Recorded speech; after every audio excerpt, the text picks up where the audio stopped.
Welcome everybody and to our council meeting this afternoon. I'll bring the meeting to call to order and disclosure of pecuniary interest. Has anybody got any, I think Councillor Dirksen, do you? Yes, I do, and I didn't bring that paper with me. Shoot. Have you got that, Annaline? Yes, I'm sorry, through you, Mayor Bridge. There are two different areas. It's 8B5. Sorry, 8B5 for the municipal drain maintenance assessment and various drains. Right. Well, for the bylaws, 10C, which is to levy assessments for drains that were repaired or maintained in 2019, as they are a part of being assessed for a drain. Okay, that's great. And we'll try to remember all that. Thanks, Councillor Dirksen. No problem. Okay.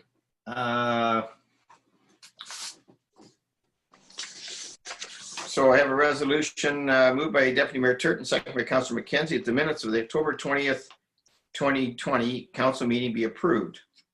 Any comments? All in favor? Opposed? Any? None. Okay, carried. Additional items. Ron, you have one? Ron Faulkner? Ron Faulkner. Now I got Ron in my mind now. He's on here, so I can see his name. Ron Elliott, and I got Councillor Dirksen, Judy, Deputy Mayor Turton, and Councillor Anderson. Anybody else? If you think of anything, let me know. Okay. Now we have delegations, and Annaline, do you want to get Ron back on? He's our first delegation.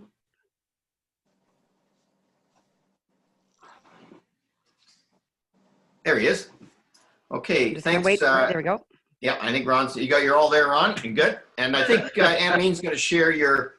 There's discussion on that. Okay. All there. Yeah, that's not open. That's an open-ended question. I shouldn't have asked that. Annaline, are you going to be sharing Ron's stuff? I can see if. Or do you want to just do it? For us, or has everybody got Ron's report or his delegation report? Okay, I think we can just probably follow on ourselves on our own, and then we won't put it up on the screen. Everybody will still be seen, okay? And thanks, Ron, for coming today. And I know this has been a project you've had on your mind for a few years now. And of course, a lot of the other levels of government have had it on their mind for a while too. So appreciate you bringing your delegation today. And I'll maybe just get you to proceed, and then we'll go from there. Thank you, Mayor Bridge, members of council.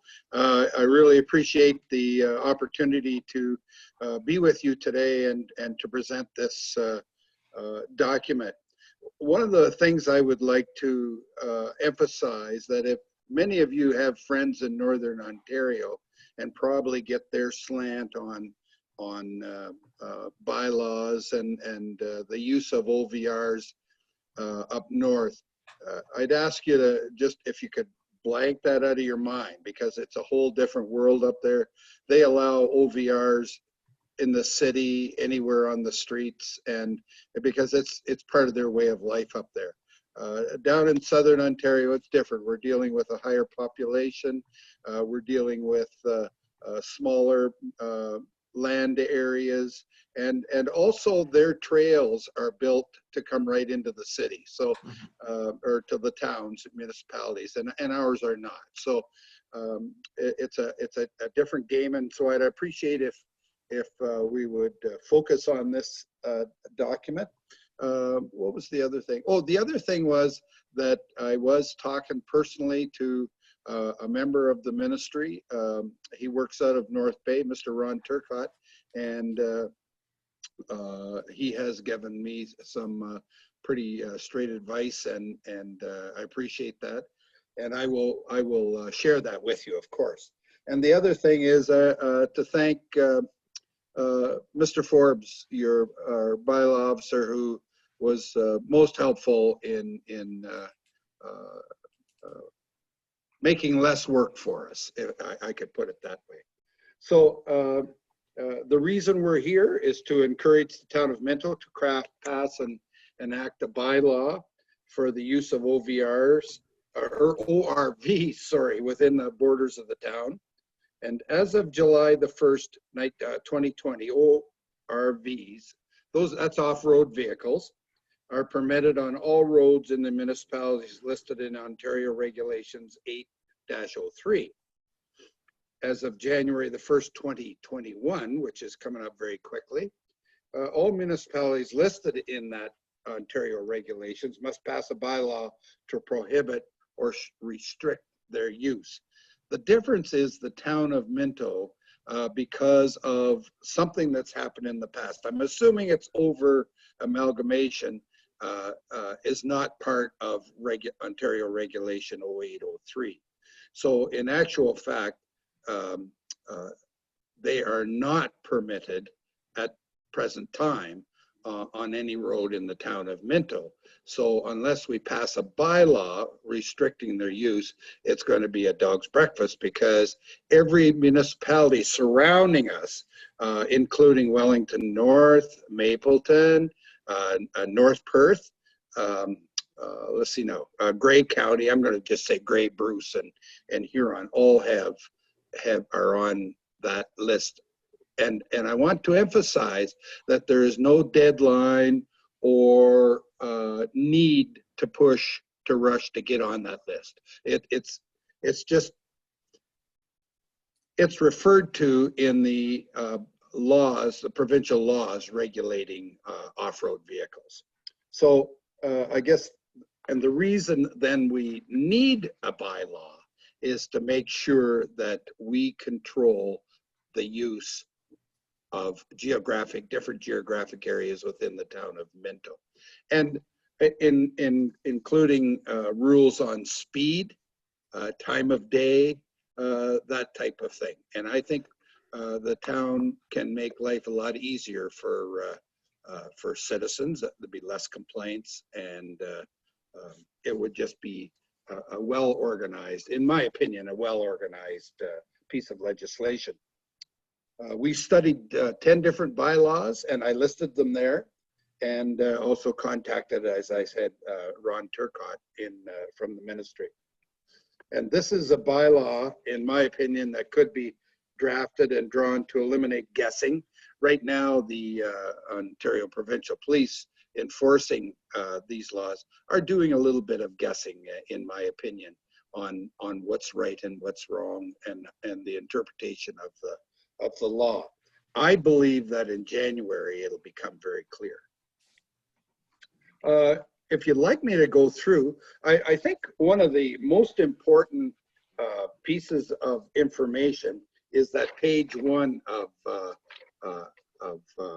the ministry's document, and that explains exactly what is under which category, and at what point they become legal on the road, and at what point they do not. So I can gladly go through and read this, but having been on council, I know that all of you have diligently read your material, so I probably don't have to do that. So do you want me to just take questions, or I can go right to conclusion, or I can cover the vehicles on that list if you want, because as of July the 1st of 2020, they've added dirt bikes and the ultra-terrain vehicles, which is, I'm sure you've all seen them, those Argos, and they can go on land and water, and they're usually equipped with 6 wheels. So those have been added to the list as well. If there's any questions on the type of vehicle, I'll try and field that answer for you. Councillor Anderson, did you have a For question? you, Mayor Bridge, if you wouldn't mind giving me your summary, Oh, we lost you, Jean. not appear clear to me. I'm confused as to what happens on county roads versus town roads versus highways. What is the definition of a highway? Who's in charge of this? Who mandates the laws? Who deals with infractions of the laws? And would the common citizen be aware of any of the laws as they exist currently? I'm sure they are, that's yes and no answer to almost all those. I've talked to lots of citizens, and particularly I'm going to say a couple farmers that they use these off-road vehicles, and they just assume they're under the implement of husbandry rule, and they can go anywhere between farms, which is true.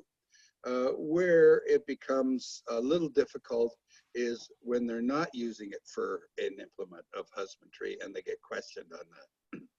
And maybe- Regards to roads, well, sorry, Mayor Oh, Bridge. go ahead, Ron, go ahead. I was just going to Regards say, to roads, all the roads that belong to the town of Minto are covered under that bylaw. All the roads that belong to the county are covered under whatever legislation the county decides. I'm going to assume that right now, as of July the 1st, 2020, that the county roads fall under the provincial mandate of Ontario Regulation 0803, which means that outside of designated highways, that off-road vehicles are allowed on those roads. and Ron, I think I'm really happy that you brought this to me. We've talked for a while. And I'll talk about it. Derek and I have had a discussion, and we want to take your information, and we're going to we want to do this by next council meeting. Okay. So we're going to take all your information and get, and I know you've been working with Cam, which is great because Cam's been able to take some of this information and some clarification. And we want to bring a report back to the council and make a decision as to what we're going to do. But I really appreciate how you've laid it out. Did you want to do your conclusion, or did you, I mean, it's there. Well, yes, I do want to do the conclusion, but having put significant work into this document, I would kind of appreciate being able to visualize or view the decision Right. on the night of council. Yeah. Is No, that and I think possible, that'd be- Adeline? Yes, through you, Mayor Bridge. Any member of the public is allowed to come on and view our meetings. So that will be absolutely be able to do that for you, Ron. Thank you. Yeah, and definitely, Ron, and we'll keep you in the loop because I would like to bring this to sort of hopefully get all the nuts and bolts together, and you've done a lot of work for us. And listen, that list of all the different vehicles, that was very good. That was really good to have that because I didn't realize there's that many vehicles existed that, you think of an ATV and that's what you think of, right? And Correct.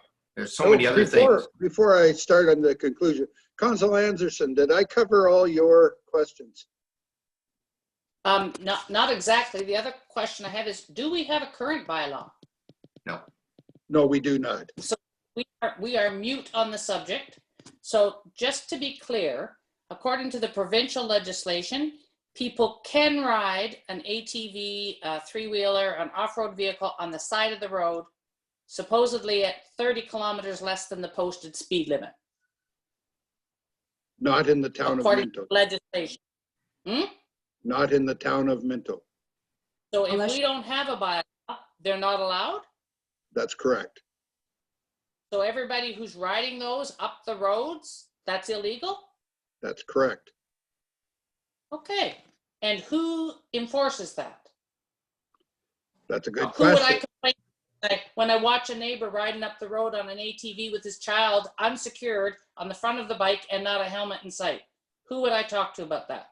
Perth County. I'm just kidding. Perth County? Gene, we haven't really had anybody doing any, I guess, like anything else. I mean, if they're doing it speeding or something, the police could do that, I guess. Anything under the And the traffic. covered, yeah, anything covered under the provincial statutes, which off-road vehicles are, that would be the Ontario Provincial Police that you would call, Gene. So, Okay. So Gene, So if we don't go ahead. have a current bylaw, did you draft? Because I read through everything, but I don't see an agenda or a draft for us to review for discussion. If you're hoping to have this done by next meeting, I would like to have some input into that. Well, and I was just going to say, Jean, well, you can certainly have input into it. And I just want to get it, we have to do it. I would like to get it done this year. So if we can't get it done by next meeting, it'll be the first meeting in December. But yeah, anybody in this group, I think it's been very good that Ron's here today to bring the subject up, because we really haven't had the subject going along. And so Ron's brought this and done a lot of work on it, worked with Cam, but we still need a staff report. And if we decide to do a bylaw, we need to draft the bylaw, right, Derek? Yeah, thank you, Mr. Mayor and members of council. Just as a point of clarity, Mayor Bridge is correct. The purpose of the delegation today is to get information from the public. We'll take that information and we'll craft a staff report, which will be presented to council. And Mr. Faulkner, you're more than welcome to delegate to that staff report if you like. And then we can debate that staff report at council. And from that information and from council's decision, we'll craft the bylaw. And we're prepared to do that staff report the first week of December. Okay, So we're going to take all the information. As Mr. Faulkner has indicated, he's done a lot of work. We're going to look at that work. Cam's also been a great asset to this. And then we'll bring a staff report for council to absolutely debate, to have input into. And then once we have that completed by council, then we'll draft the bylaw to accompany the final recommendation. I hope that's helpful. Ron, did you have a question? Yes, please. And I will take up your offer to be part of drafting of the staff report and even the bylaw. I have a fair bit of experience on both and in respect to this subject, and I would appreciate being part of that body that crafts that. Okay. Jean, do you have another question? So my question then is, I'm assuming that your delegation is desirous of us allowing these vehicles on the roads. Absolutely. That's the ultimate goal.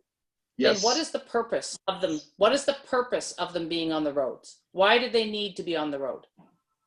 Well, there's about 4 different reasons. One is strict recreation.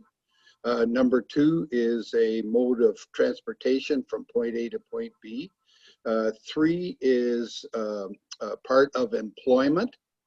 I'm thinking farmers now have land all over the show and oftentimes need these vehicles to run a part out to a combine. The 4th reason that I'm thinking of is recreation, hunting, and fishing. So all of these purposes, I can see an ATV up north where it's just trails, but when we have highways and every farmer in the world has a truck, at least, if not a car, and they've been using their cars and their trucks to take their parts to their vehicles that are stranded in the field, I fail to see the advantage of this. And I've seen horrendous accidents on these vehicles, just horrendous. I'm not here to argue. No, I mean, and Jean, we'll have time to, like, the staff report will indicate what these are going to be used for as well.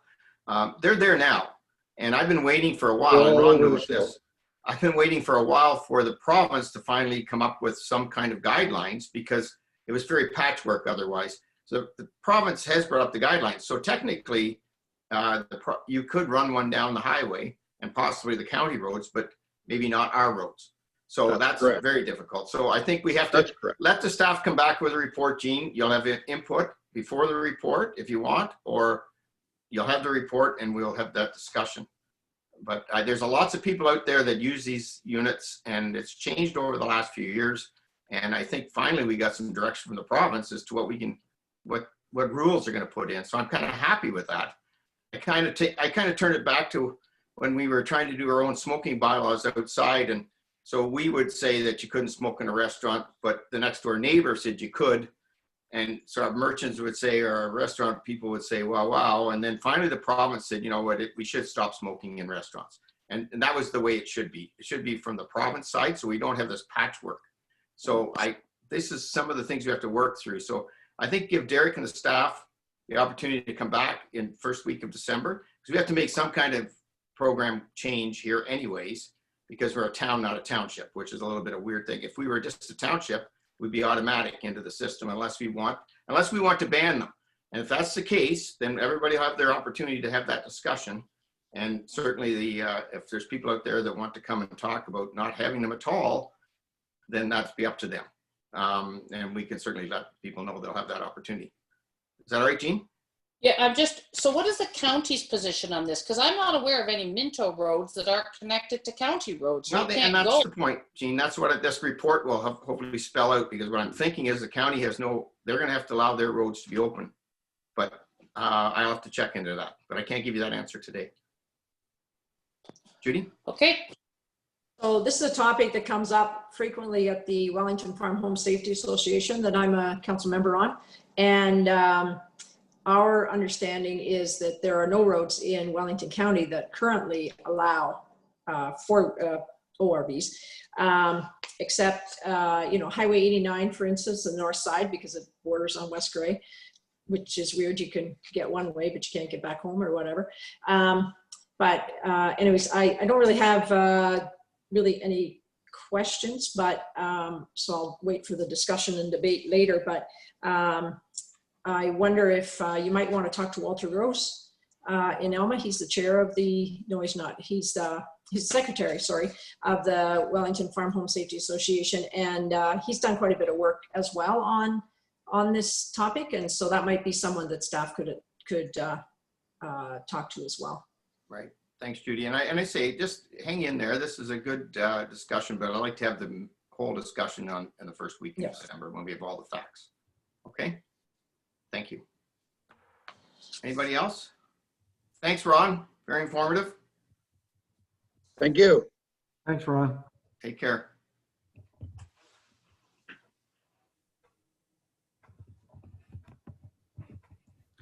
Okay, get our technology working there. Annalene, have you got Shirley? Is she able to get back on? Yeah, we just give her a minute. I'm sure Shirley will come back on. There she is. And we'll just get her to unmute her. There she is. There, I see her smile now. Here I am. Yeah, there you are. Good. I'm really glad that Ron did his report before us. So I was thinking he was coming to hear what we were doing on recruitment, but clearly he had another mission. Yes, he had another one.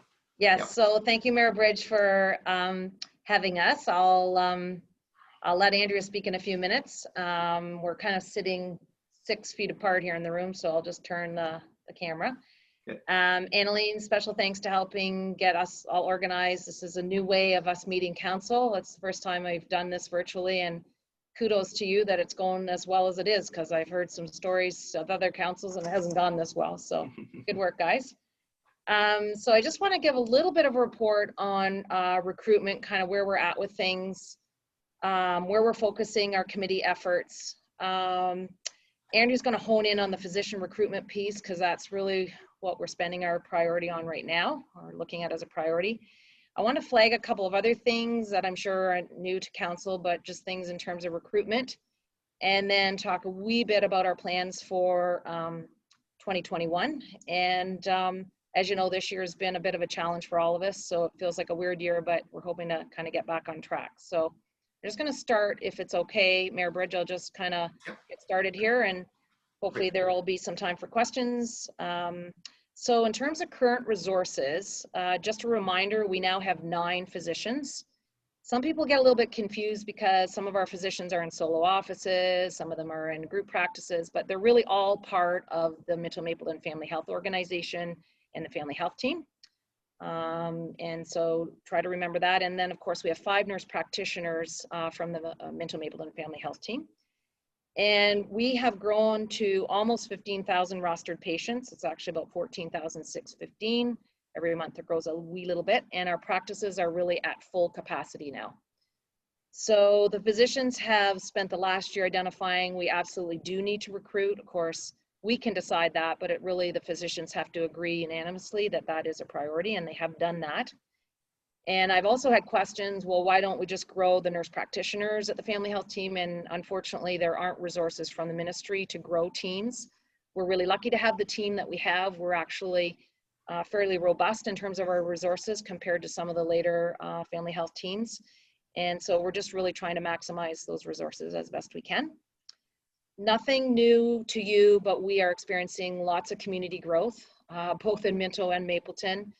At our recruitment table, we certainly get reports from both Minto and Mapleton around the growth that's not only occurring, but is being planned. And of course, everyone wants a primary care provider when they move to town. Some of them have providers from where they've come from, and you know, they give that up and come and expect to get, you know, rostered into the practices. And unfortunately, we're at capacity. So this is kind of a big problem right now. We have a recruitment committee that meets 3 or 4 times a year.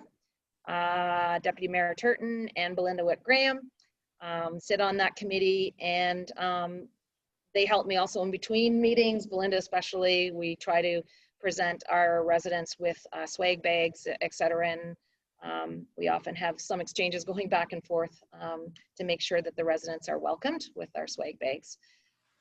So Andrea and I worked on an update in September. We met in March. We didn't meet in June. We did a written update in September, and Dave and Belinda would have received that. And a lot of those highlights we're going to present today. But we will be meeting virtually in December. And I think that's important because the committee has expressed some interest in taking a little bit more active role in some of the recruitment strategies. So we'll be kind of looking at that and exploring that a little bit better.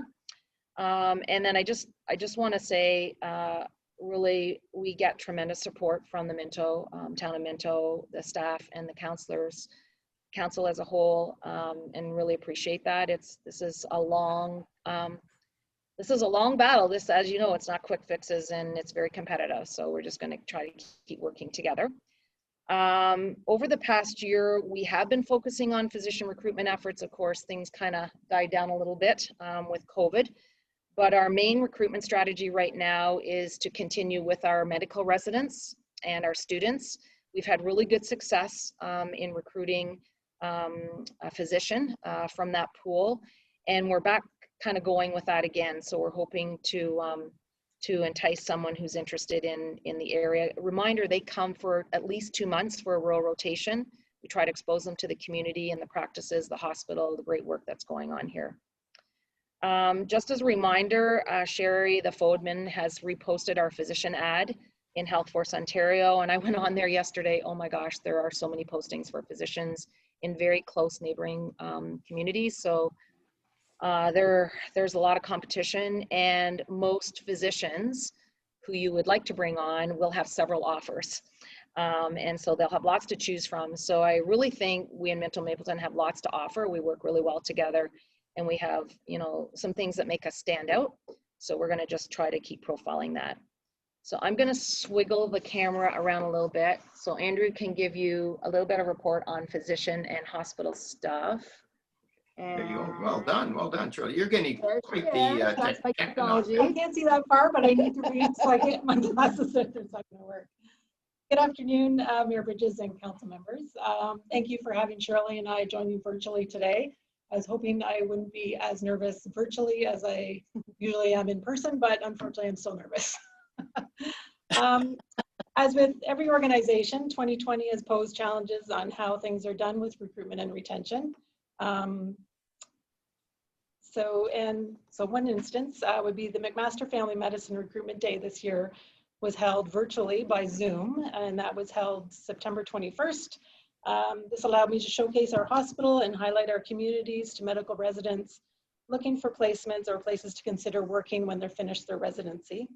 This is normally done as a recruitment fair, so not quite as personal, but it was still a good way to promote PDH in Minto Mapleton. Medical student placements this year were on hold due to COVID, but have now resumed. Medical resident rotations continued on throughout COVID. However, some residents were reassigned or moved to other hospitals in need of physician support. during the first wave. Dr. Peterkin has had 4 medical residents with her in 2020 to date.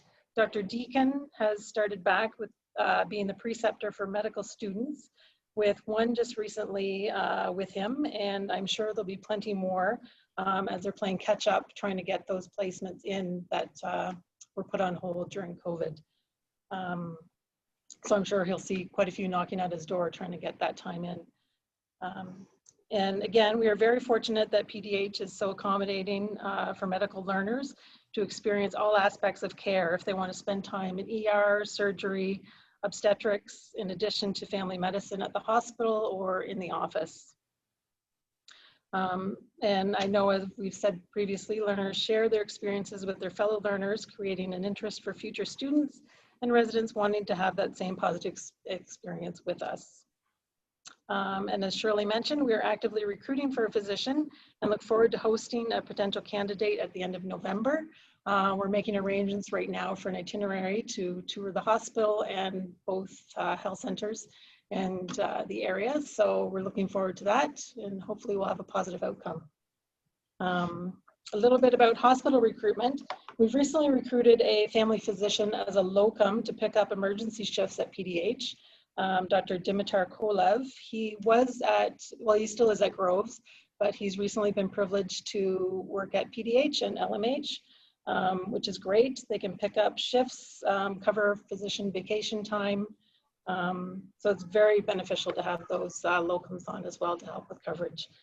The hospital continues to have clinics and specialist physicians in general surgery, anesthesiology, gynecology, ENT, and internal medicine.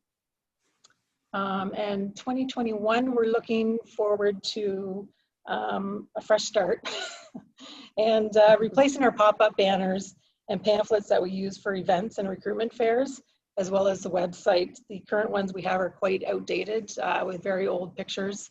So we're hoping to get that done in 2021 as a fresh start.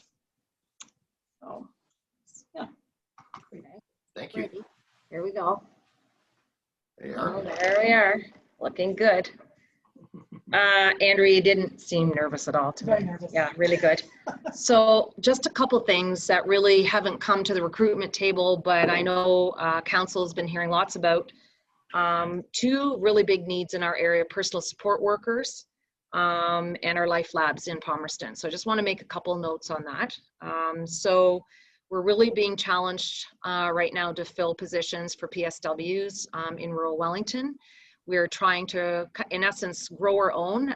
There is a working group that's been established, and I know they've reached out to the town and to the county, as well as the labor folks, to try and come up with some joint strategies to be able to reach out to local people, provide some free training, and get them interested in becoming a PSW. Our long-term care homes in particular are really being challenged to fill those positions. This is not unique to rural Wellington, but it's definitely worth flagging and something to kind of keep your eyes and ears open and support. And the other area, Life Labs, the tenants in the Rural Health Center in Palmerston, you know, we've been really trying to work with Life Labs. They are trying to recruit and are having experiencing some problems or issues trying to recruit locally. So we've kind of cross-posted the job posting from Life Labs through the FIT, and I know we've been working with Belinda through the town of Minto, etc. And so again, I hope that we can have some success, because we find that if we grow and find local people and train them, that they will stay in these positions and really provide a great service to our community. So I'll just leave that there. And Mayor Bridge, if I could just maybe finish, there might be some questions. As in the years past, we are requesting our financial contribution from the town of Minto for $10,000. Andrea and I and Dr. Peterkin will be going to Mapleton next week with the same request. The funds really help us make sure that Andrea is able to dedicate time on recruitment and retention. The hospital matches those funds from the municipalities. As Andrea mentioned, this year, well, it'll be 2021. We really need to spiff up our marketing materials. We've been saying that for a while, and somehow we just need to buckle down and work with the committee and get that done. And I'm also anticipating some costs with visiting physicians who are going to be visiting our area and that we're hoping to, hopefully will be interested in coming to work with us. So in a nutshell, that's kind of what we're up to and our plans. And we haven't gotten discouraged despite COVID and what that's done to our practices and recruitment over the last few months. We're really gearing up, as Andrea said, for November for a visit, and we don't want to jinx us and say too much about that. So we'll keep you posted as we push along with that. Thank you. Thanks, Shirley. And maybe I'll just open it up for questions now. I see Councillor McKenzie has a question. Through you, Mr. Mayor, I'd like to thank Shirley and her team for the work they do on this recruitment. It's well needed, and it seems to me the temporary and the part-time is filling the gap right now, and it's working. But for permanent doctors, it seems to be an issue. Is that the way to look at it, or what's happening there? Like, it seems recruiting a permanent doctor is a hard thing to do in our area. So I may speak, Mayor? Go ahead. Sure. I think recruiting family physicians to rural areas is difficult, and it's a demand issue. For the number of good recruits, physician recruits that want to work in a rural area that can work to the scope we require, they have many job offerings, and so it's really highly competitive. And you also want to have a really good fit. But the folks that we will bring on are here as permanent is. Of course, sometimes things happen and physicians and families move, but all of our recent, for the last, 5 to 10 years, folks that we have brought on board have all stayed and are having their families here and have really quite vibrant practices. So that is the goal, is to bring someone permanently on.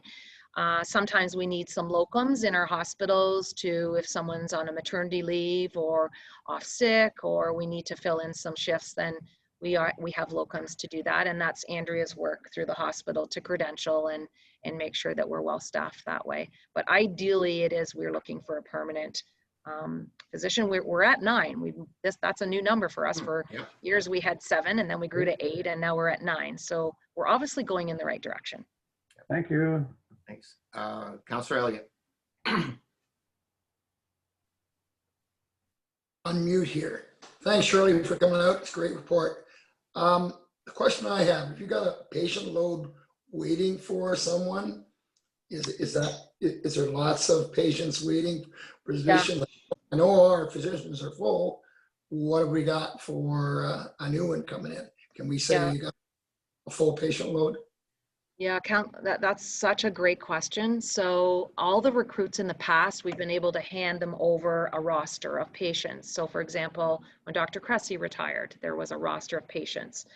And this is a new strategy for us because we don't have a retiring physician. We're hoping to add to the complement. So we have started to gather numbers. We're working with the LIN. And our various offices. There are several families that are waiting for providers. We know there are surrounding areas who are also looking for physicians, and there are many patients that don't have a physician. So I feel confident, or we feel confident, that we'll be able to fill that roster.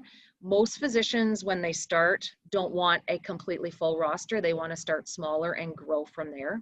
And that's what we found with our physicians who started in the last several years, and now their practices are full. So it is a great question. When that time comes, we do have definitely some patients looking, but we will also need to promote that, and we'll work with the town, obviously, in that messaging to get the word out and get that practice as full as that physician would like.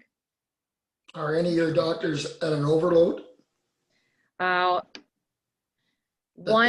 One physician is at the maximum capacity based on the ministry, and the rest are at their capacity for what they're comfortable with working, given their hours and their patient load. Thank you. Thanks, Shirley. Deputy Mayor Turton.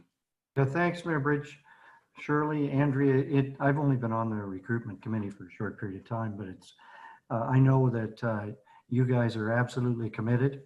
It's great to work with you guys, and I mean, the town of Minto, the town of Mapleton, I mean, we look forward to your luck and I think there's a lot of luck. You've been saying that it's luck to recruit doctors, but on the other hand, you've got two great communities and the support that you get from all the ratepayers in this town and Mapleton. I mean, I've been on council for a long time, and this $10,000 has been coming to you for a number of years, and other support that the town just surrounds themselves around the hospital and the people that work there, because I mean, we need the hospital. So congratulations on your success in the past, and I mean, you'll be successful in the future. I know that for sure, and good luck. Thank you. Nice.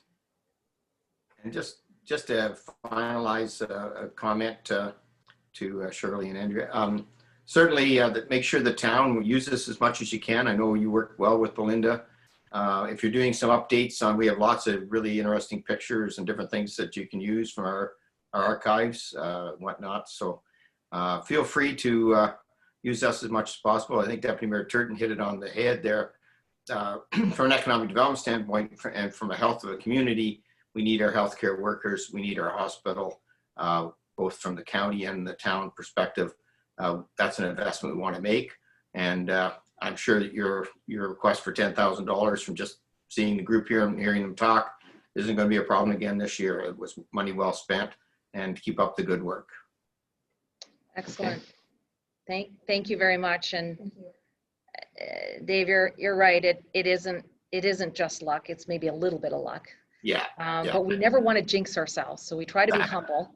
And I think, we're really excited about this potential recruit coming, and we're just going to lie low again till that hopefully comes to fruition. And if not, we will borrow on other strategies to bring others to our community. We really feel well supported. So thank you, Mayor, for all the support and for the financial contribution. It'll be tough doing this work without Andrea, so we really appreciate that to keep her in place. Thank you very much. Thanks for coming. Take All care. right. Bye, guys. Thank you. Bye. Mhm. Okay. I've got correspondence next. Anybody want to pull anything out of correspondence?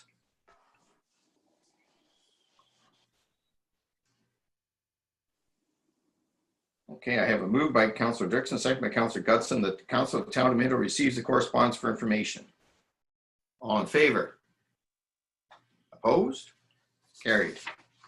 Okay, next up is staff reports and culture roundtable. Belinda. Hello, everyone, Mayor Bridge and Council. Yeah, the Cultural Roundtable met last week, and the minutes are there. They're pretty straightforward. The only thing that I wanted to draw attention to is we've done a lot of surveying of our business community and not so much of our service clubs and community groups. And our Cultural Roundtable group wants to reach out, and so I'm working on developing some questions just to kind of see the status of where the groups are at and what support we might be able to offer them. Obviously, it's challenging times for a lot of groups not being able to do their normal fundraising or events, and how to raise money, and how, if they have facilities, how do they pay for facilities, and older groups not being able to connect on Zoom. And so we're aware of quite a few of the challenges because many of us are volunteers on these clubs, but we're going to do a survey and reach out to them and hopefully have a report back for our next November meeting. So other than that, it's pretty much the same as for this group. Can't really do too many of what we normally do. So, Great. Any questions from you? No, just to follow up on it, Belinda, I was at the meeting, and I congratulate the group to say that they want to reach out, because it's important with our cultural groups that we don't lose them in this, with this virus happening, that if we can help them in any little way, certainly it'd be nice not to have one of them go down, that we can't get them back. So we'll look forward to having that report and see where we can go from there on. Did you have a time frame? I can't remember. Were you going to do it, try to get it done? Yeah, we're gonna have the survey out probably next week. I just have to circulate the questions to the group, and then have a fairly quick turnaround, probably 2 weeks, and they can review it at their next meeting. Yeah, and I think the idea behind that was if, to the council, if there's anything comes out drastically that we need to do something with the budget, figure it out where we're going with the budget as well. So we want to be able to, if there's a concern or we have to do something, that we can bring back to the budget process. So thanks for that, Belinda. Okay, I have a, let's see here, moved by Councillor Anderson, second by Councillor Elliott, that the Council of Town of Minto receives the Cultural Roundtable minutes of October 26, 2020, and approves any recommendation contained thereof. All in favor? Passed. Thank you. Staff reports, and I think you might as well stay right there, Belinda, because you're next.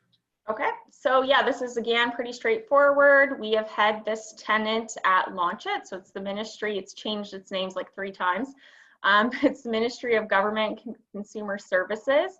Have been at the Launch It space since the very beginning, and they're wanting to continue their sublease. They were keen, wanting to do this way back in the spring, but we held them off till we renewed our lease with the landlord.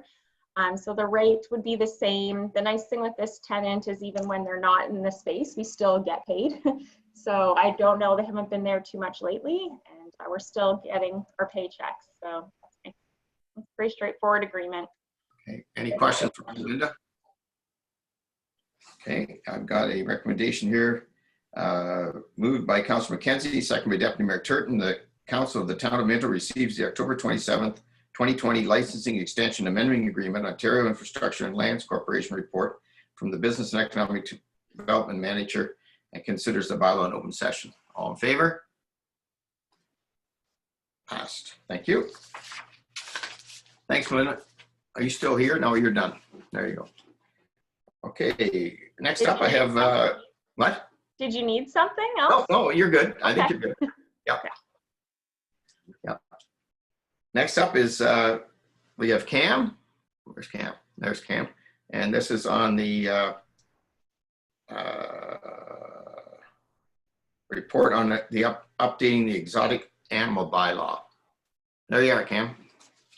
I see you're at the fire hall again. Mayor Bridge, members of council. So our current exotic animal bylaw is it's 18 years old. There's a couple things missing from it, and the policy to keep backyard hens was done up in October 2015. So the whole idea is to update the bylaw and to bring the backyard hens into this same bylaw, make it more enforceable, and just kind of streamline it. So right now they have to fill out an application. If they want to keep chickens, they have to fill out an application. Then we have to send the letters out and then bring a report to council. So one thing I did take out of it was sending the letters out. I think we really need to include that in the bylaw. I don't know why I took it out, but I did. Anyways, this way, rather than come to council, if there's no one that's opposing the neighbor having chickens, which we really haven't had in the past, we haven't had many people come forward with it. If nobody's opposing it, then that way we can just approve it without doing a report coming to council. If we do have somebody opposing it, then we can leave it up on council's shoulders to approve or deny that person. So the bylaw basically, it's just adding more definitions to make it, it'll be less confusing, less questions asked, because the definitions are all in there, and it streamlines everything. So with the addition of a few set fines to help enforce it, it makes things a little easier. Okay. I'll open it up for questions. Councillor McKenzie. Yeah, through you, Mayor Bridge. Cam, you mentioned there's other items to update to it. We're just doing the chicken coops today. Is that it, or is there something else that's? No, we're incorporating the exotic animal bylaw and the policy for keeping of backyard hens together. So what's updating is definitions. There are some additions to the restricted animals, such as guinea fowl, which weren't listed before. And I'm pretty sure you don't want guinea fowl next to you unless you're out in a large area. True. And yeah, thank you. Okay. Anybody else? Judy? You had mentioned, Cam, that you took out the sending of the letters, but then you thought maybe you shouldn't have. So Yeah, I think we're going to pass it today, or at least we're going to look at it today, like it's in our bylaw pile. So what are you thinking about that then? Are you thinking that that would need to be added as an amendment? yeah, before the bylaw is signed and put into place, I think that should probably be written in. That we're, same as what the policy states, that we'll send the letters out, give them the 2 weeks to speak to or against the proposal. And if there's none, then we'll go through it. As F Council said, it's okay the way it's set now. So once this, if somebody says no, they oppose it, then we would bring it to council. Right. But I think we need to write that into the bylaw before it is approved. Yeah. Did you want to make that amendment, Councillor Dirksen? Or I mean, I was questioning that too, and Cam said that he was going to put it back in. So, Annalene, have you got a comment? Through you, Mayor Bridge, what we could do is recommendation that Cam Forbes has, we can add an additional, and further that council considers the bylaw in open session with an amendment to add the need for letters to be sent to neighboring properties regarding backyard hen applications. Yeah, is that fair? I think that's important because the ones we have passed and that have come to council, that we followed those guidelines, and we didn't have people in most cases with any opposition. But if you've got a situation where somebody's going to be in opposition, I think it should come to council. That was my thought. But otherwise, if it's a part of a rubber stamp and they follow all the rules and regulations of our bylaw now, then we should be all right. And the staff can deal with those. Is that what everybody understands about this? Okay, all right. Any other questions? Councilor Anderson. Yeah, you're mute, Gene. There you go, you're off. I have a question. When we were having the discussion about the kennels or the unlicensed kennels, we said that if there were any issues of abuse of animals, it had to go to the SPCA or whatever. But in this bylaw, it's clear that it would go that we're charged with making sure that all animals are treated fairly within the community. So if somebody raised, there were specifications. I can't open it up because I'm on my phone and I'm on the Zoom meeting on my iPad. So, but when I read through it, it said they had to have X amount of space, same as the chicken rules. They had to be space, had to be clear water, had to be this, that, and that they would take it to you. Is that different than what we heard when we were having the discussion about the kennels? No, there's, in the kennel bylaw, there are set fines, the same as having your chickens. So if you don't have enough space for your dog, actually, no, I shouldn't say that one. I don't think there is, but there are set fines in place for not providing proper food, water, and whatnot. The chicken bylaw, exotic animal bylaw, has that in place as well. Okay, so this is unkennelled. So if somebody was aware of an animal that's being kept in too confined a space, whether they had a licensed kennel or not, if they were aware of that and they reported it to you, it would be within our venue to go and check that out? On a kennel? No, not a licensed kennel, just somebody keeping dogs. My understanding from reading this bylaw was if there was any, whether it's a dog or a cat or a goat or whatever, if there isn't adequate preparation for the animal and space and food and clean water. If it's reported to me that there's abuse of an animal, then yes, if it's enforceable by me, I will enforce it. If it's not enforceable by me, abuse can be enforced by the USPCA or the community. Okay. Yeah. Yeah, because that we were said that if somebody knew that when people were discussing it, I was just clarifying who you would call if you became aware of a situation like that. So in theory, do dogs fall under exotic animals, or is that only No. for animals that aren't normal? No, animals? in the bylaw, it clearly states not domestic dog, not domestic cat. Two separate All right. things, but. Well, I don't When have you it right in front of me, but I knew when I read it, that question came into my head, so. Okay, I got it. Why did I move this here? It says here, move by, let's see if I got the right one Mayor here. Bridge, Yeah. Yes. Go ahead, Emily. CAO Thompson has. Oh, sorry, Derek. Go ahead. Sorry, Mr. I was Mayor. looking at my sheet. Yeah. Before you pass the recommendation, you have to amend it. So you have Okay. to make the amendment first, and then you can pass it as amended. What Anleen said, so the amendment, do you want to read that amendment that you had, Anleen, that's going to go in the bylaw? Certainly. That the Council of the Town of Minto receives a bylaw enforcement officer's November 3rd, 2020 report regarding the updated exotic animal bylaw, and further, that Council considers the bylaw in open session with an amendment to add the need for letters to be sent to neighboring properties regarding backyard hand applications. Okay, can I have a mover for that? Deputy Mayor Turton, a seconder, Councilor Gudson. All in favor for that amendment? Okay. All right, pass the amendment. Okay, now I'm going to do the resolution, right? Moved by Councilor Gudson, second by Councilor Dirksen, that the Council of Town of Minto receives the bylaw officer's November 3rd, 2020 report regarding updated exotic animal bylaw and considers the bylaw in open session.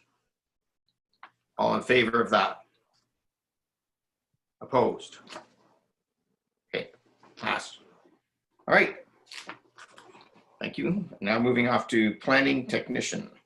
And there's Terry. Mr. Mayor, if I may, before we get Ashley, yes. started, I'd like to introduce our new planning technician, Ashley Sawyer. She has been with us for a couple of weeks, and I've put her to work, and she's got a couple of reports for you this afternoon. Great. Thank you. Go ahead, Ashley. Oh, you're muted, Ashley. That's all right. There you go. There we go. Okay. So the first report is in regards to the W.C. Smith application for a lot line adjustment at 95 Alora Street North.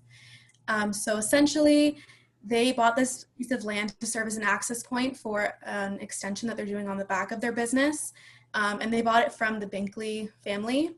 The Binkley family resides at 91 Alora Street North, so just beside the parcel, in a single family detached home. And they're looking to acquire 0.04 acres in addition to their property, while W.C. Smith will retain approximately half an acre. And this is so the Binkleys have adequate access to their backyard. And the recommendations, we do have 3 conditions. So the applicant satisfies all requirements, financial and otherwise, for the town of Minto. The applicant obtains written confirmation from the town's Public Works Department that satisfactory access arrangements have been made, and that the applicant obtains a written statement from the town confirming the lots, land use, buildings, and structures all comply with requirements. Thanks, Ashley. Any questions for Ashley on this report? No? Okay. So I have moved by Councillor Elliott, second by Councillor Anderson. The Council of Town of Minto recommends the County Wellington Land Division Committee approve lot line adjustment consent application for B7020 W.C. Smith Wholesale Distributors, Inc., Park Lot G, Town of Minto, and the following conditions be considered. That the applicant satisfies all requirements of the Town of Minto, financial and otherwise, which the town may deem to be necessary for the proper and orderly development of the subject lands, including the payment of any monies owed to the Town of Minto, and that all accounts are in good standing, and that the applicant obtains written confirmation from the Town of Minto Public Works Department that satisfies that satisfactory access arrangements to the subject lands have been made, that the applicant obtains a written statement from the Town of Minto confirming the proposed lots and associated land uses, buildings, and structure comply with all applicant requirements in the Town of Minto. Okay. All in favor? Opposed? You in favor or opposed, Dan? Councilor Anderson? I'm in favor. My internet is not working well. Okay, so you're a little late on the hand. I said opposed and you were up, but you're just, okay, good. Annalee, can you send me the connecting information to my email, my home email? Because I'm going to have to go into my phone because my iPad keeps dropping the meeting. Yep. All right. Yep, we will do that. Wireless out here. Okay, that passed. And we have, Ashley has one more. Go ahead, Ashley. Right, so this application was brought forward by Ralph and Irene Drost. So they are seeking a severance for 116 Arthur Street East. This lot is locally known as the Micklejohn Mansion, and it currently operates as a bed and breakfast. So the aim is to sever approximately half an acre of an urban residential lot, and they will retain approximately 1 acre with the existing dwelling on it. And then there are 4 conditions for consideration. So the applicant satisfies all requirements, financial and otherwise, to the town. They obtain written confirmation from the Public Works Department that satisfactory access arrangements have been made prior to the issuance of a building permit. They supply the town a satisfactory lot drainage and grading plan prior to the issuance of a building permit. And they obtain a written statement from the town confirming lots, land use, buildings, and structures comply with all requirements. Okay, thanks, Ashley. Any questions for this one? Councillor Dirksen.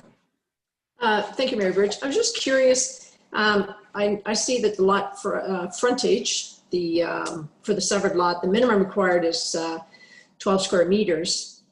I'm assuming that's what that means. But the proposed is almost twice that. Is there any way that there could be 2 lots there, or am I out to lunch on that? Let me see. I think technically there could be. I don't know if Terry wants to jump in and just kind of jump in on that one, Terry. I'm ready to put you on the spot there. That's all right. So yeah, the proposed frontage that they're going for is over double what the minimum is. So technically they could split it into an additional lot if they wanted to. But this is how they applied for the severance. So yeah, yeah, just a single lot. Okay, thanks. Yeah. Okay. Any other questions? Okay, I have a recommendation from Deputy Mayor Turton and Councillor McKenzie that the Council of the Town of Minto recommends the County Wellington Land Division Committee approve the severance application for BE 7320 Ralph and Irene Dorst, Part Lot 3, Part Lot 10, Town of Minto, and that the following conditions be considered. Oh, what happened there? You guys all right? That's me. That's me. I'm trying to do both. I thought maybe there was an echo chamber there for a second. Okay, we're good. Okay, I'll keep going. That the applicant satisfies all requirement of the town of Minto, financial and otherwise, which the town may deem to be necessary for the proper and orderly development of the subject lands, including the payment of any money owed to the town of Minto. That all accounts are in good standing. That the applicant obtains written confirmation of the town of Minto Public Works Department that satisfactory access arrangements to subject lands have been made prior to the issuance of the building permit. And that the applicant, prior to the issuance of the building permit, supplies to the town of Minto a lot drainage and grading plan completed to the satisfaction of the local municipality. And that the applicant obtains a written statement from the town of Minto confirming the proposed lots and associated land uses, buildings, and structures comply with all applicant requirements in the town of Minto. All in favor? Opposed? Carried. Thank you. Thanks, Ashley. Welcome aboard. Okay. And next up, I'll turn it over to Deputy Mayor Turton for the treasurer's reports. Yeah. And I'm going to mute and stop my video because this is the This is where you are. item of a conflict of Thank you. interest. Go ahead. Go ahead. Thank you, Mayor Bridge. We've got 4 items today to talk about. Mr. McIsaac is not here, so Treasurer Duff is going to talk about the municipal drain maintenance assessment on some various drains. Hey, thank you, Chair Turton. So yeah, we're going to start off with a little bit of joint public works and treasury. So this is for drainage work. It's minor repairs. The work has already been completed, and this basically gives us the authority to pass a bylaw and then bill the joining landowners. There's a relatively minimal impact to the town. And actually, most of the drainage work here is relatively minor. So there's quite a few drains affected, but most of the assessments are smaller. Questions for our treasurer? Gord, Treasurer Duff, this has nothing to do with our big storm back in, or is this still back in, was that 2017? Third, we're finally catching up with some of this maintenance. Is that a fact? Yeah. It's really nothing directly related to that storm. It's just that there's always some deterioration in your drains and Always. get them fixed. And this is how they do the annual inspections, and they look at what needs to be done. Maintenance is good. Any other questions then for our treasurer? The recommendation is that the Council of Town of Minto receives the report from the treasurer and the roads and drainage manager regarding municipal drain maintenance assessment and considers passage of the related assessment bylaw in open session. Annalene, can you help me with this in reference to mover and seconder? Yes, sorry. Just give me 1 second. I just have to get back to that section. The mover is Councillor Anderson, and the seconder is Councillor Gunson. Everybody understand the question? All in favor of this recommendation? Against? That's carried. Thank you. The second item is from our revenue coordinator. Gord, do you want to go ahead with that report? Sure. Again, these are some small tax write-offs. They're generally for a physical change or MPAC, a factual data correction, which would be a mistake in plain terms anyway. So they're catching up on that. Again, the amounts are quite small. The effect on the town is just a little over $1,000, and the gross total is $2,500, and it's just for 5 properties there. Questions for Gord? Seeing none, the recommendation is that the Council of the Town of Minto receives the October 28th, 20 report from the Treasurer and the Revenue Coordinator regarding Section 357 applications, and that these applications be approved. Annalene. Thank you. Moved by Councillor Anderson and seconded by Councillor Elliott. Everybody understand this motion? All in favor of the motion? Against? That's carried. Thank you. The third item is the third quarter financial review from our treasurer, Gord. Okay, thanks again. So this is our look at where we are in the first 3 quarters of the year. Bottom line, not that bad. When we last looked in June, we were just a few months into this whole COVID situation, and now we're well on our way. So we have a bit more faith in our projections because we're only projecting another 3 months, and we also have a bit of history. We know the impact in the areas that have been affected, and also thankfully the province has come out with the Safe Restart Agreement, and that's going to, we believe, like kind of more than offset our expenses. Again, most of the expenditures that we had to do for PPE and sanitation, that was in the immediate first months, and we've got them behind us now. It's more the revenue impact, and again, our facilities, we know we did operate as best we could. We had a season with the pools and the day camps, a little shortened, but we did run them. We've got some activity at the arenas and that, which has started. But of course, we do lack the rentals and all the associated revenue with that. So that's been quite a hit.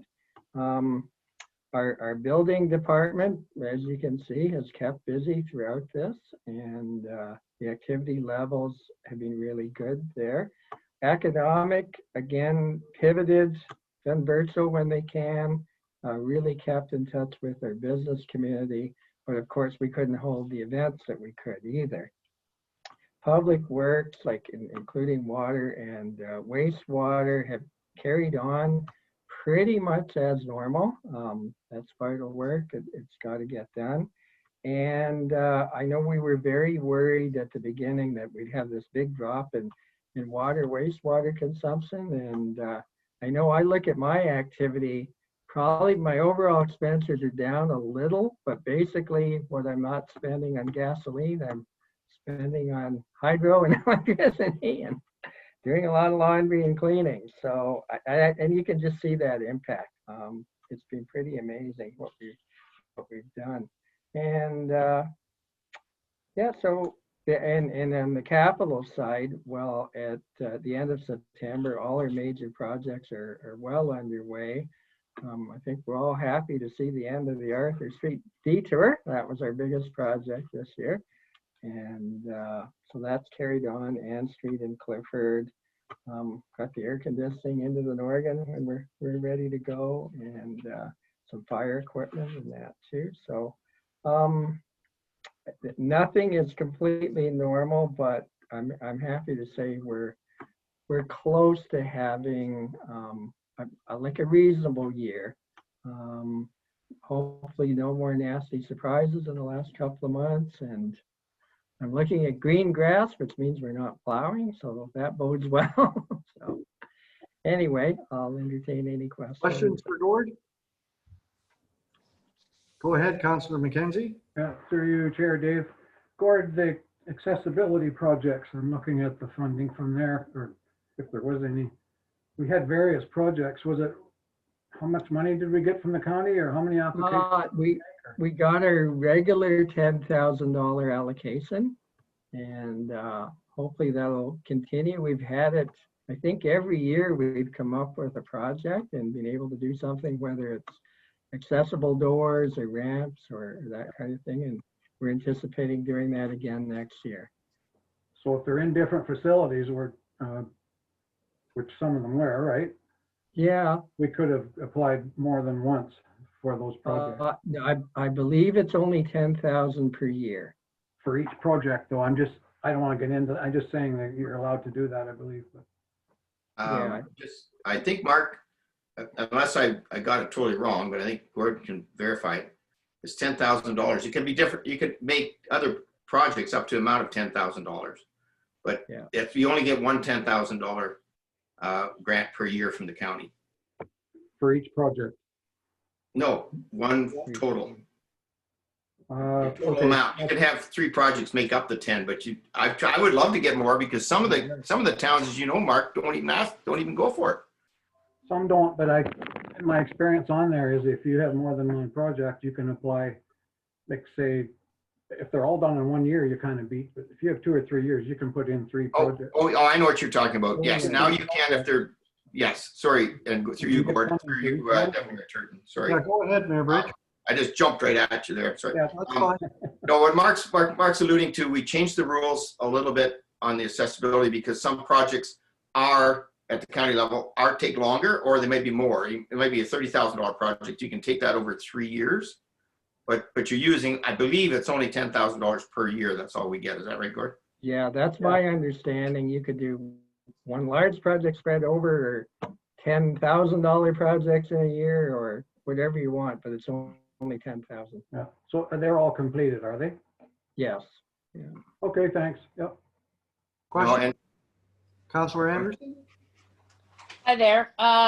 So I have a couple of questions. Sure. People and property is at 352% of budget. Yes. What does people and property cover? That's where our COVID expenses are. That's the big expense there. So they're unbudgeted, because primarily a year ago we didn't know about this. And so the people and property is where we've chosen to allocate all those expenses. We know there's going to be a report required in early 21. We may parcel them out a bit more if we have to, but for now we're trying to track each thing. So that's your plexiglass and mass and any renovations that we had to do, and some of the lost revenue impact. So that's the biggest impact in people and property.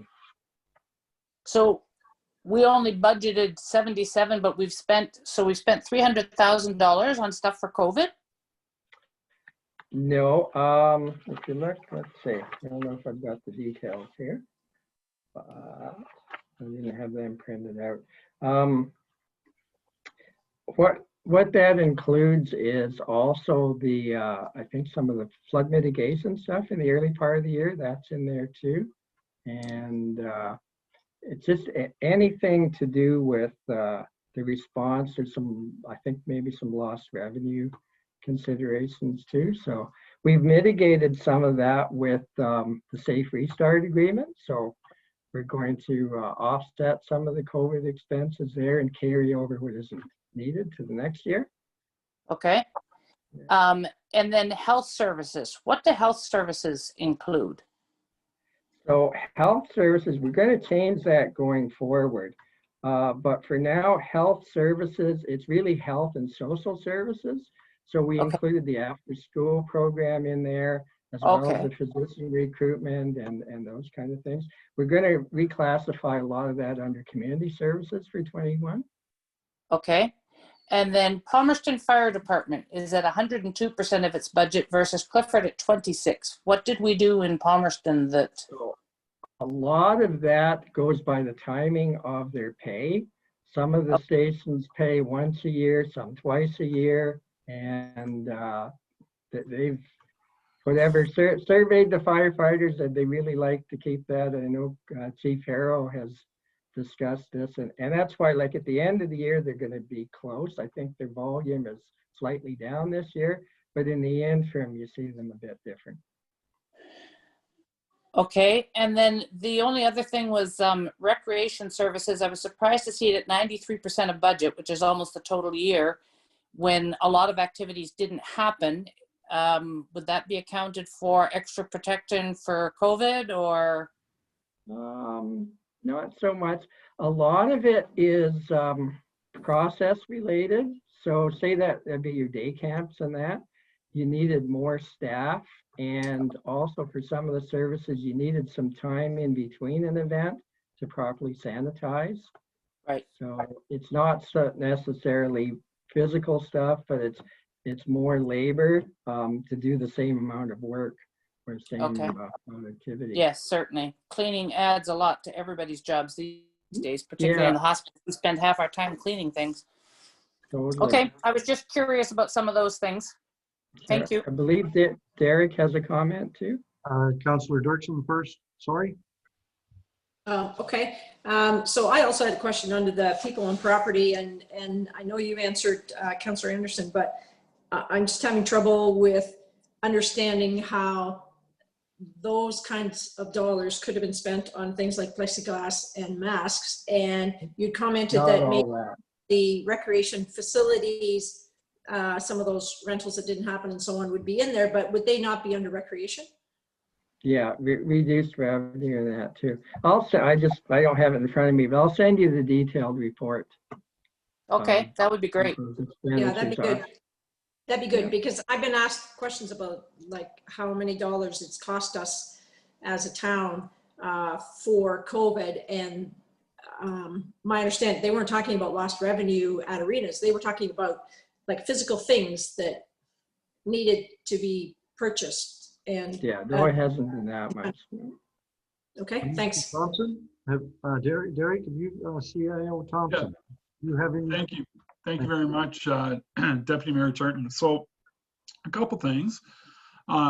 Thanks to Councillor Anderson for her questions, because as you remember, Council, we did approve a new budget system for our community. And one of the things in that system was us being able to allocate seasonalization of funding from across the department level. So things like the firefighters between Palmerston, that's a seasonalization issue that we don't have the ability to do right now, which means put the right budget in the right months so you don't have these wild swings in reporting. So that's the other one. So on the people and properties account, certainly there's expense to us for plexiglass, masks, sanitizer, all those things, but there's also the technology. So we had to ramp up our technology for staff to work outside of the office for us to be able to hold Zoom meetings. So there's a technology cost with that as well. And as Treasurer Duff has suggested, we had that account was used for the flood mitigation money that came from the province.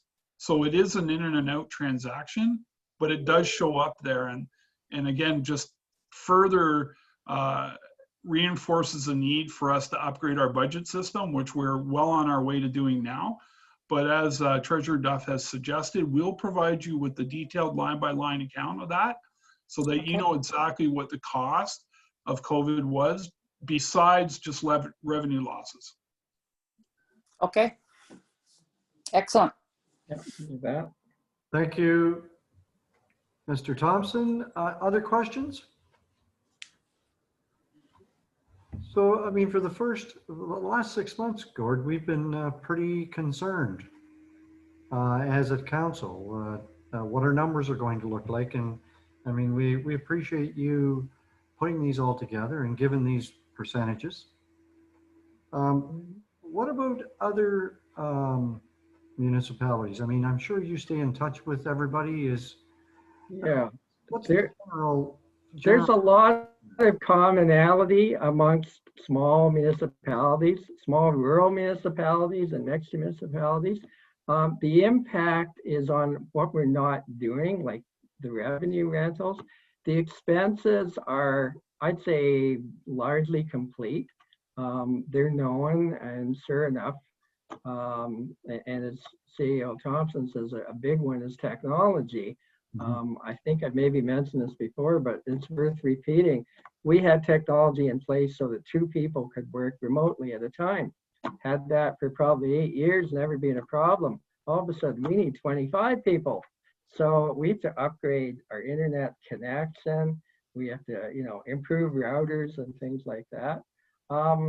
Where I see the difference in other municipalities I talk with, fortunately, in this case, we're not really dependent on seasonal business.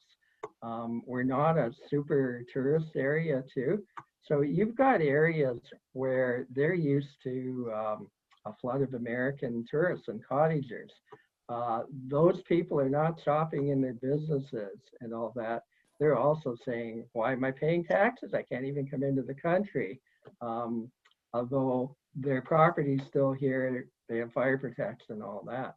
So there's a real regional difference there. But on the whole, there's probably, there's 445 municipalities in Ontario, and probably 150 of them are very similar to us. And we don't have a transit system where we're losing revenue. We don't have parking lots where we're very dependent on too. And we're pretty lean and mean. So we've been able to allocate staff that aren't doing their normal job, but there's other jobs to be done. And we've been able to do that. Whereas some of, like, especially the larger municipalities that are more specialized, maybe they don't have the cross training, in fact. But I think so far our experience is pretty typical of the rural ones. And I'm sure the mayor will see that probably at FCM. It's not just Ontario, it's all of Canada. It really segregates and hits small, medium, and large municipalities in a different way. Mayor Bridge, do you have something to add? Just to add to what Gord was talking about, and thank you, Deputy Richard. Now, it basically one of the numbers that really hits home, and when we talked about this last March and February, we were quite concerned about our residents' ability to pay their taxes and their water bills and all those things. As you can see, 98% paid their taxes. I think Gord hit it on the head there, where some other communities, and I see it big time at the Western Wardens Economic Development, the Southwest. All those people that are on the shorelines that are, their tourist industry is really hurting.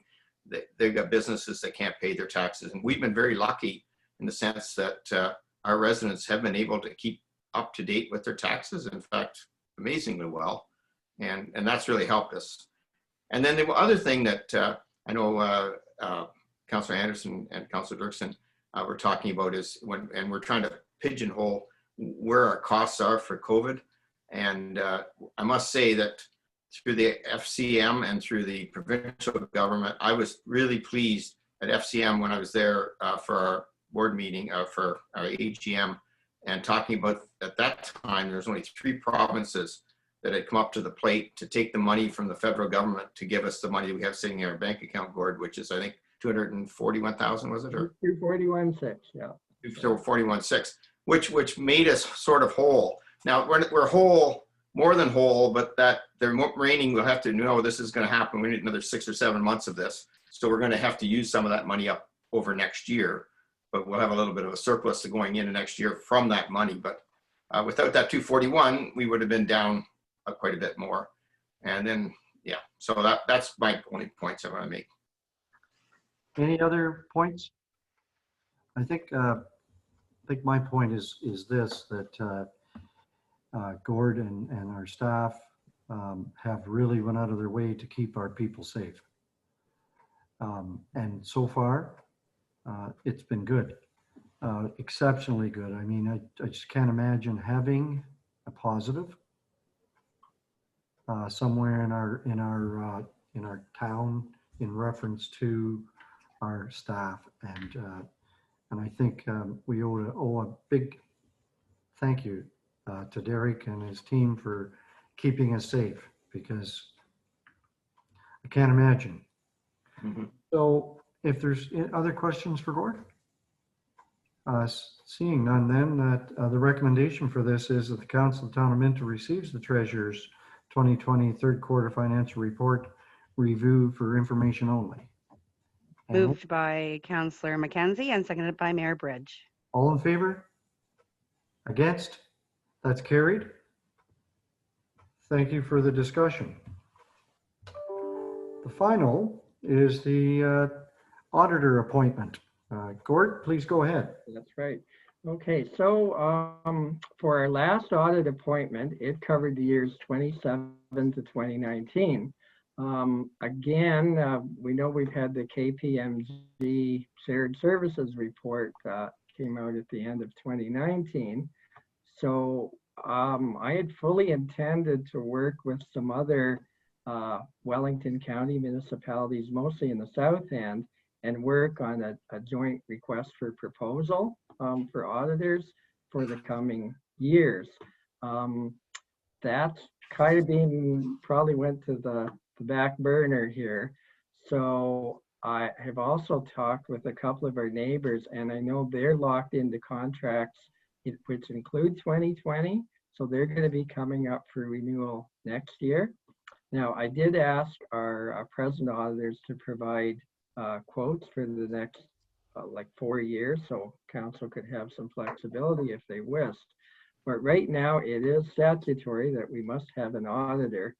So I am recommending we just stay the course for now. We have a lot of other projects on the go, and retain our current firm for 2020. And then hopefully things will be a bit more normal, and we can at least investigate a joint proposal if it's going to be worthwhile. And if not, we'll carry on with these fellows. But so for now, and unless council wishes to do something different, I'm recommending just a 1-year renewal on the current contract. Questions for our treasurer?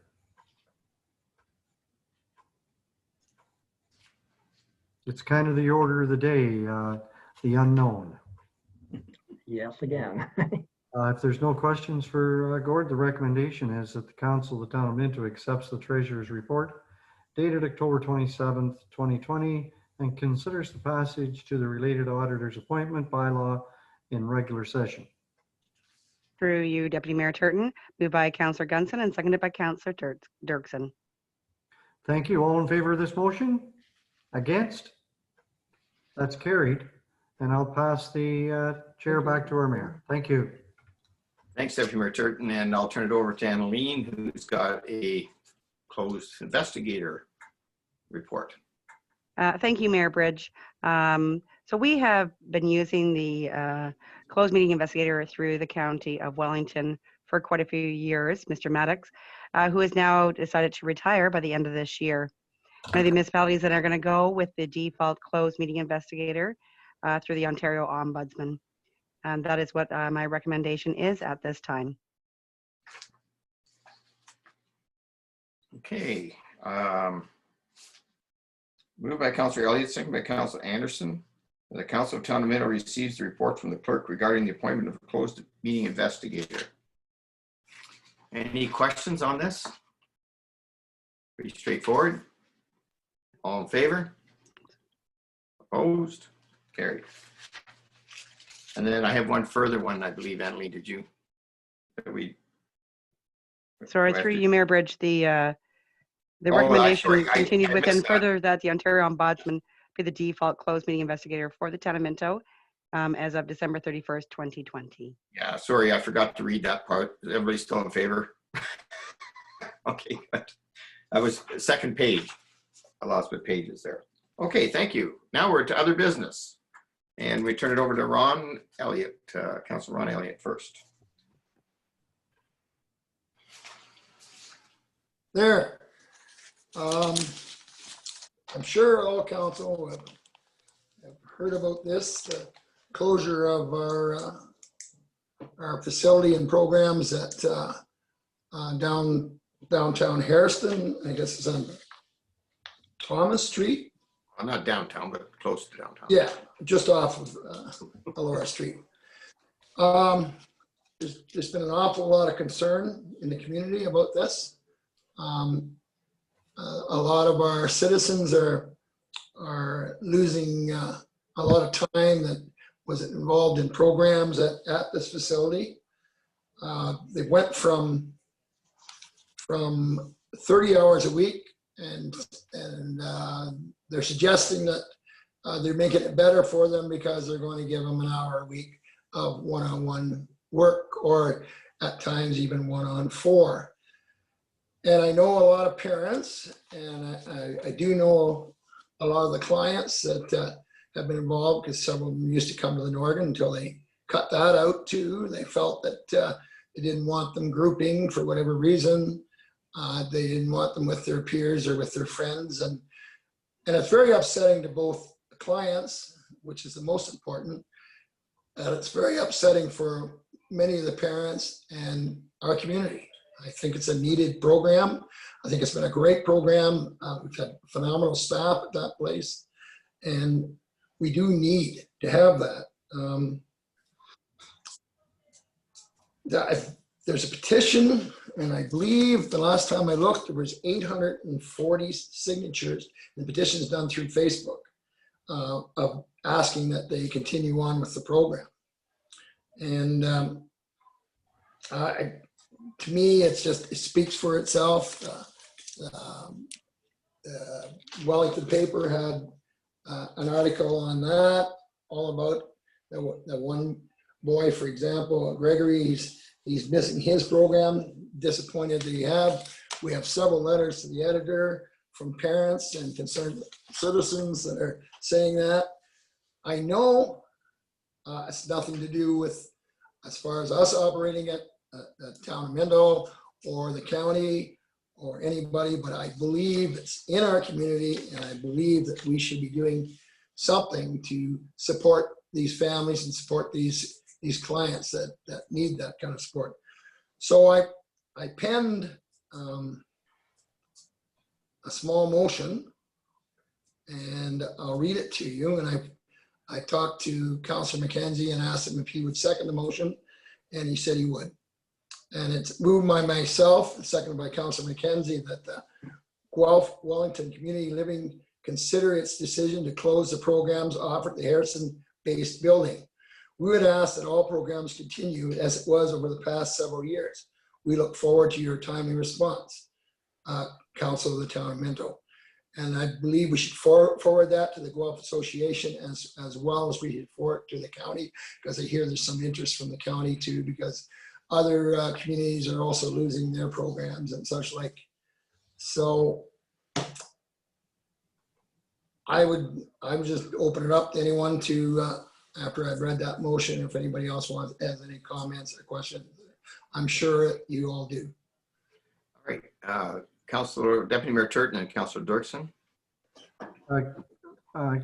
Councillor Elliott, so when we pass this motion, what happens next? All I'm asking for them is to reply to us. I believe it's just our town council putting a little bit of extra pressure for them to open up the facility and help our citizens. They have to get back to us and let us know what. And I don't understand their reasoning. It doesn't seem to make any sense at all, except for maybe it's financial. I'm talking to Gord, and Gord told me that they pay $6,000 a year in taxes. And we can't give them a deal, although we do legions and stuff, like, as Gord got back to me and said, because they're residential and something else, that there's not possible that we can give them a break on taxes. I don't think we want to get into that. I think to now, Ron, I think we just say. Go ahead, Deputy Mayor Turton, do you have a follow-up? So realistically, if we don't push back a little bit, then they obviously or possibly think that they're doing the right thing. Right.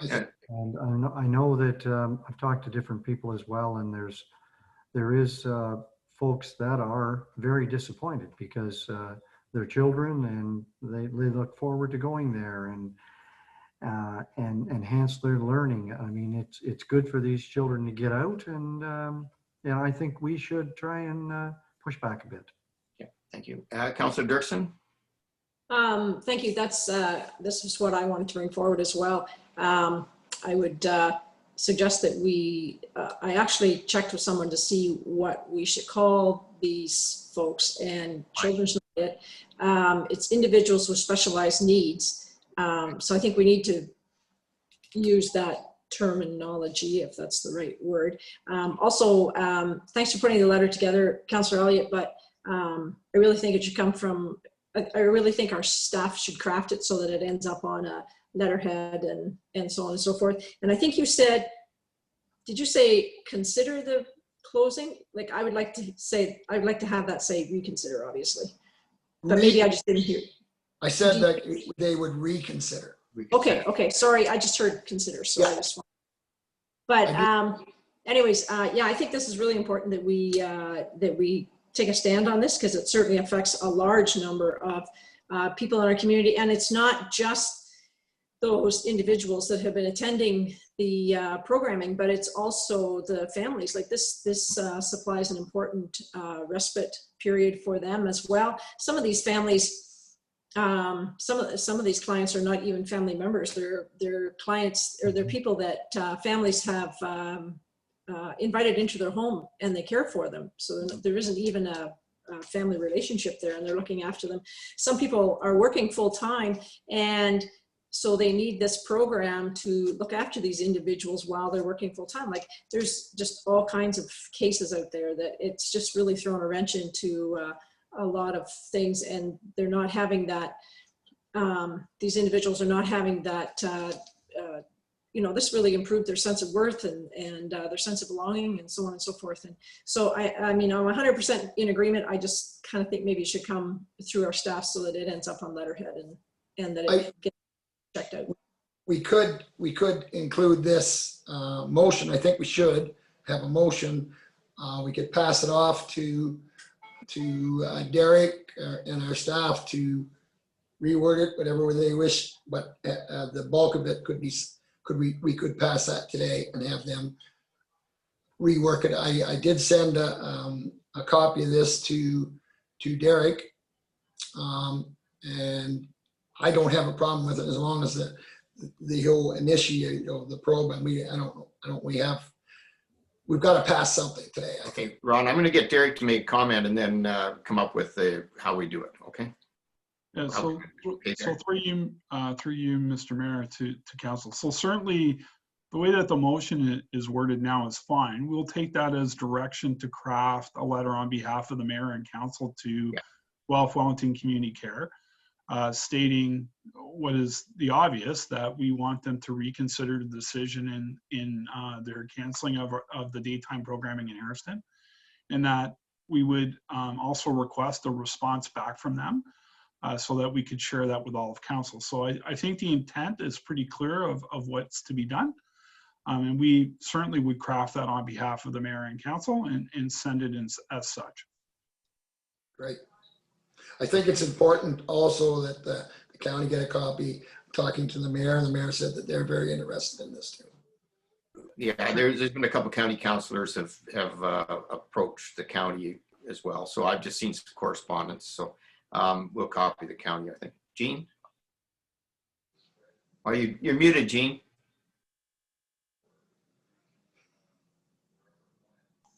Okay. There you go. They close all their day programs, correct? Yes, all across the county.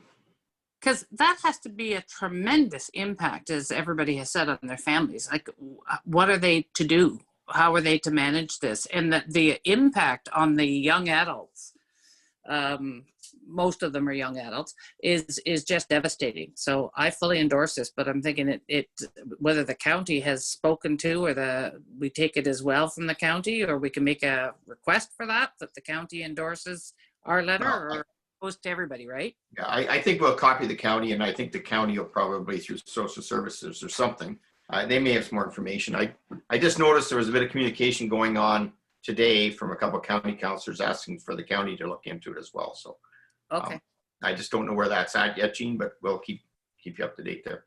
Okay. Yeah, I think it's just a situation where I think a lot of people were caught off guard. And when I first got it a couple of weeks ago, I thought it was mainly just ARC industry part of it. I didn't realize until this week, and then I'm sure you all got letters from people asking us to look into it. So I think we're doing the right thing. We're looking into it, and hopefully we can get some communication going with them. I mean, I hate to jump on another board. They're probably, they've over the years have really worked hard at trying to do this. In fact, I do believe if you go back into the building in Harrison, that was pretty well fundraised by individuals to build that. It was before my time, maybe, Judy, I don't know if you remember or whatever, but there was people that actually put money into the system in order to, I know, Ron, your golf tournament, the Lions golf tournament, is part of the proceeds go to the community services. So, yeah. I just would hope that, unfortunately, there was no communication with us. If there's anything we can do to help, and I don't want to get into the specifics of what we could do, but nobody even approached us. It just came out of the blue. So I think it's worthwhile for us as a council, when we have so many of our citizens concerned, just to go back to them and ask for some response. So we'll see what we get. Okay. Did you want to ask? So we have a seconder. So all in favor of doing that? Opposed? None. Okay, carried. Thank you. Okay, Derek, you can handle it from there? Okay, good. And Judy, was that yours then too? Yes, it was, Mr. Mayor. Okay, thank you. And then next up I had Deputy Mayor Turton.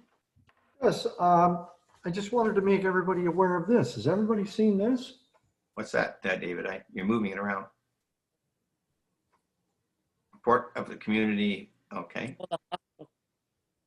Oh my gosh, I'm getting dizzy with you moving it around. Sorry. Newsletter for Groves. Okay. Yeah, so it is the annual report to the community from our hospitals. Good. And I honestly do not know where it came from, whether it came in the, it's obviously mail. So, and it's, there's a lot of information in it. Anybody that doesn't have it, that wants it, I can share it with you. And second thing, last meeting, I talked about the food banks in Minto. I did talk with the Clifford, Harrison, and Palmerston Food Bank. Christmas is coming. All three food banks are doing extremely well. They've had lots of support from the community. The families that are in need of help, the numbers are very, very similar to last year. But I just wanted to throw that out that Christmas is here, it's coming. And the food banks do a lot of gift giving and food baskets. And this is likely a time that they will need support. Anybody that's interested in supporting them with gifts for kids and adults or whoever, the needy, all they need to do is phone the food bank. There's 3 in our community. and the numbers are all over the place. So you should be able to pick up the number to the food bank and or just take a gift to the food bank. So. Thanks, Deputy Mayor Turton.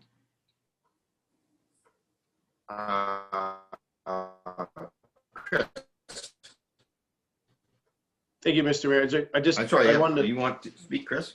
yeah, if I could, sorry, just to jump on with Deputy Mayor Turton there, because that was a perfect opportunity for me to say, as part of our Santa cruise or the escorting Santa around the community, we are also going to be picking up donations to the food bank if people want to leave it at the end of their driveways. Perfect. When we're escorting Santa around the town, we will be picking up donations to the 3 food banks. So I just want to jump in and say it's a perfect opportunity for me to promote that for the Santa Claus parade, modified parade. So thank you. Yeah, excellent.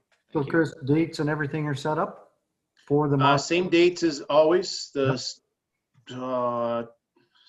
November 21st in Hairston. I'm just making sure I got the right. 21st in Hairston, 28th in Clifford, and December the 5th in Palmerston. And we are starting at 6 o'clock. And we will be escorting Santa around behind the fire truck to as many streets as we can in the 3 towns to let everybody from their house or from their front lawn see Santa. Yeah. And then we will be, anybody that wants to can leave their donations at the end of their driveway and we will pick them up. Excellent. Well thought there, Chris, and it's good to come up with. I know there's a few people, I know Push Lynch was going to have all the floats sitting on the side of the road and everybody drive by them. There's some different ideas. We're coming up with all kinds of different ideas, but I like the fact that you're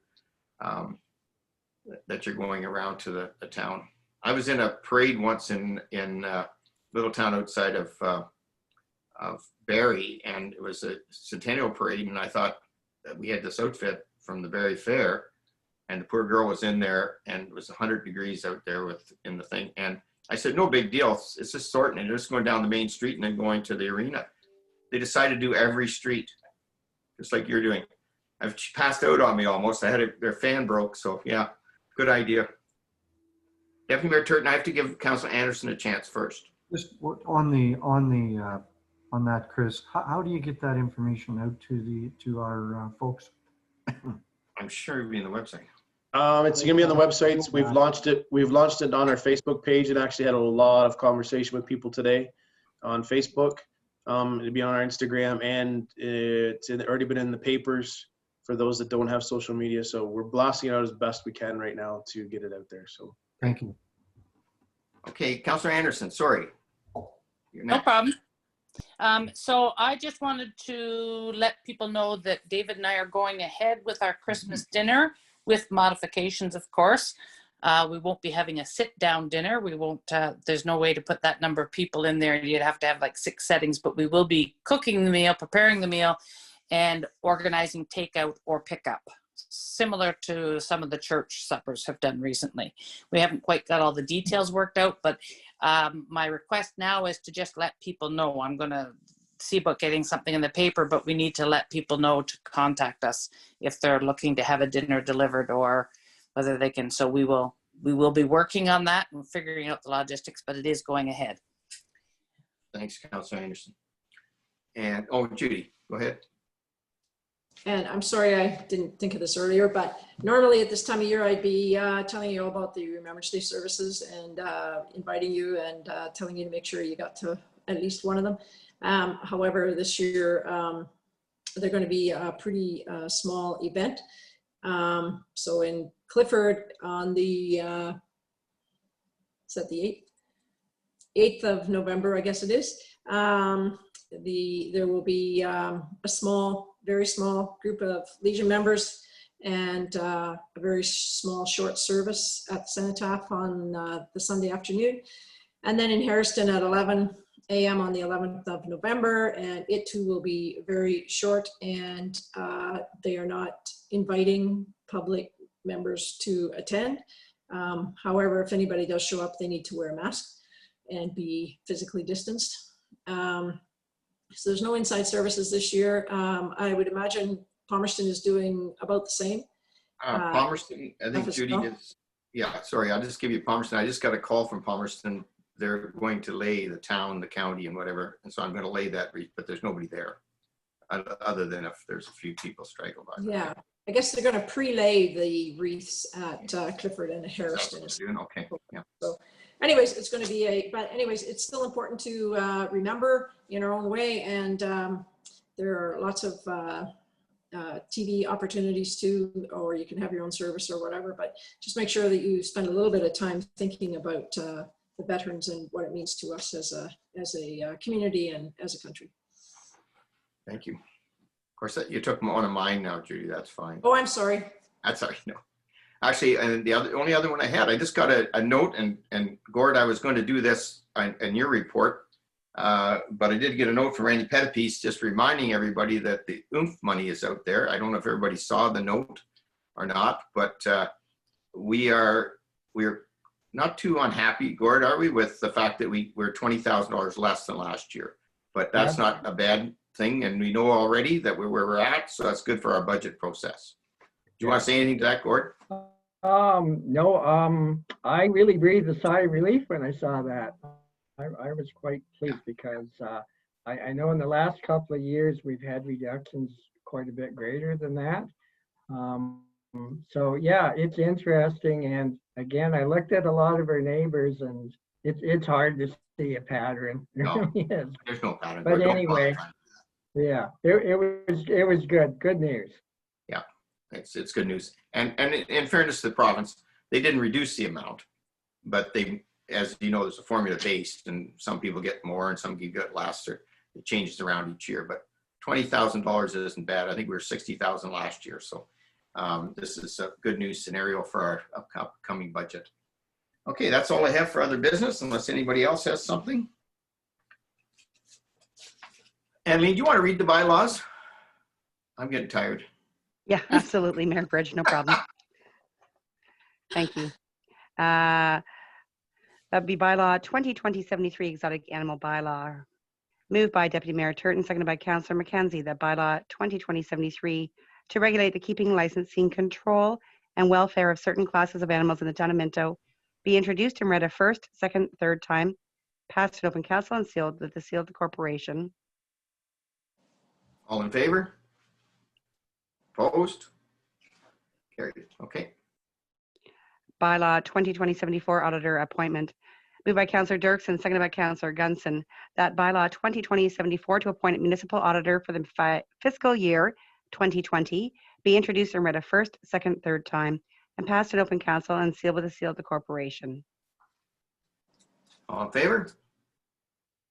Opposed? Carried. Before I read the next one, I believe Councillor Dirksen. Oh, this is the one you have to take a. Yep. She's gone. So she has shut up. Okay, thank you.